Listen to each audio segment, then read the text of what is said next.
Market and Lamar, Market and Lamar. Assist officer, shots fired.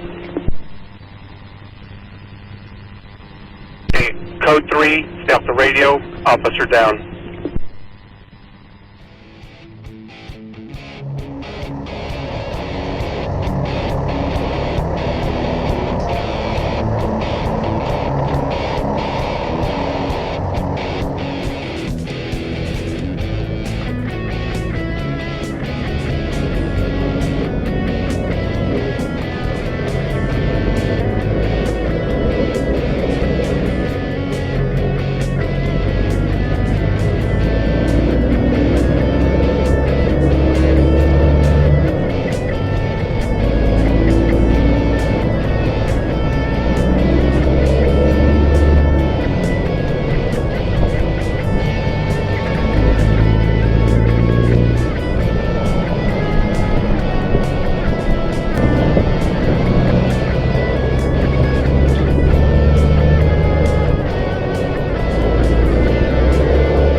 Cielke. I'm the president of Sweet Rides Logistics.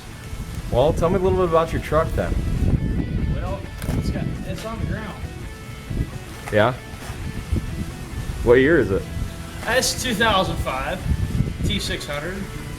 It was our old beat up truck we bought a few years back. It was purple. Barney and friends would have been happy with us.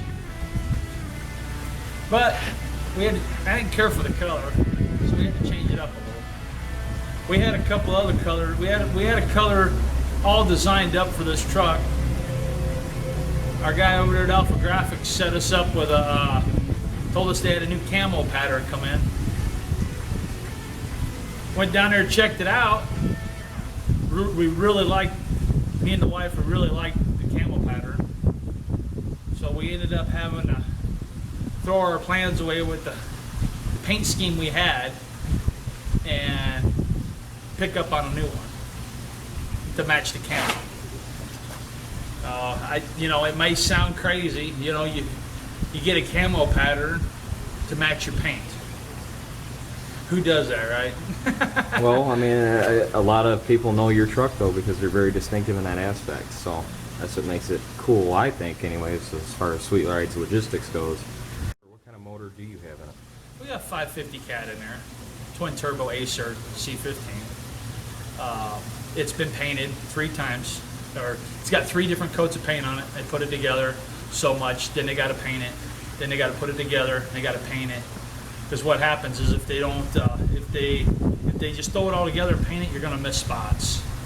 So there's 3 different coats, 3 different times they actually painted the motor, not including the other excess parts that are off to the side that we've actually hauled to them to get painted to put on the motor as well, like tubing and stuff like that.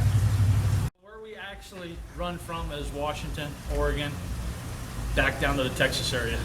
Okay. Texas, right back to Washington, Oregon. We run regular stuff. Guys we all get to roll through our house, spend a day or 2 with the family and turn around and go back.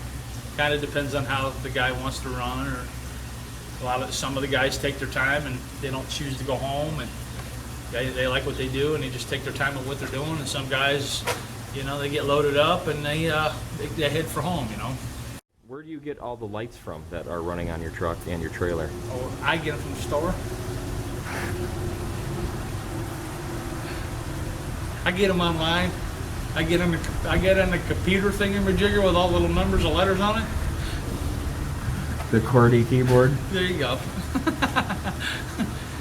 Truck's accessory hooks us up with all the lights, undercarriage lights, tail lights, stop tail lights, lights running up underneath the cabin sleeper, down the side of the truck. They hook us up with all of our lights.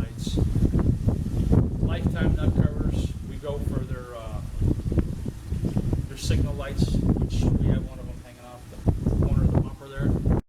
It's a reefer trailer, 53-foot reefer, stainless steel, 2017. It's got a lift axle on the front axle, dump valves on both axles, 2 fuel tanks, all extra fuel. I don't like to fuel up much. 53-foot spread. We've customized it. We did the whole camo on the undercarriage of the trailer to match the truck. Painted the rails on it, top and bottom rails to match the truck. Got one of the newer Thermal King units on it, painted it to match the truck. Did away with all the hookups on the front of the truck where all your pigtails normally hook up, all your wiring and stuff. Did away with all the plugs, ran them out the back of the bumper. No, how I got started, my father and my uncle, they both hauled gas down out of, they were in South Florida and they were in the hauling gas all over Miami, Fort Lauderdale. They'd go up to Tampa, Jacksonville. I grew up into it, going down the Keys, down on the 7 Mile Bridge when it was like narrow, really narrow. Trucks used to actually cross the bridge and just smack mirrors with each other. You always had your window down, somebody always got glass in the face. But yeah, I got involved into doing that. And then when I was 12 years old, my father had 5 trucks just running back and forth to Chicago, down to Miami, Florida, back and forth. And I got into servicing trucks and working on them and changing oil.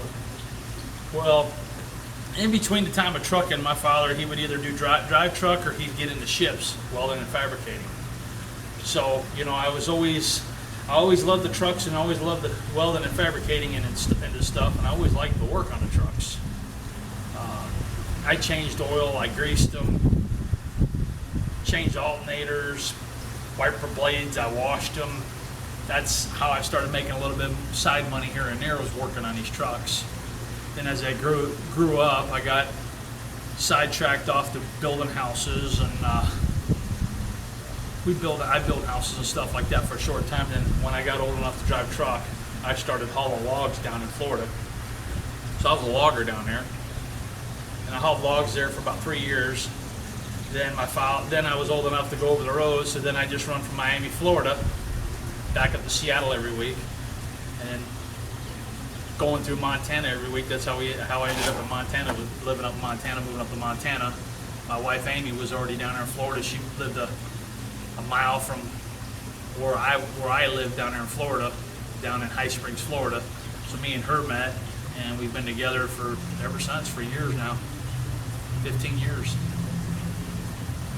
Well, I appreciate you telling your story, Shawn. My story, yeah, it's a good story. It's boring.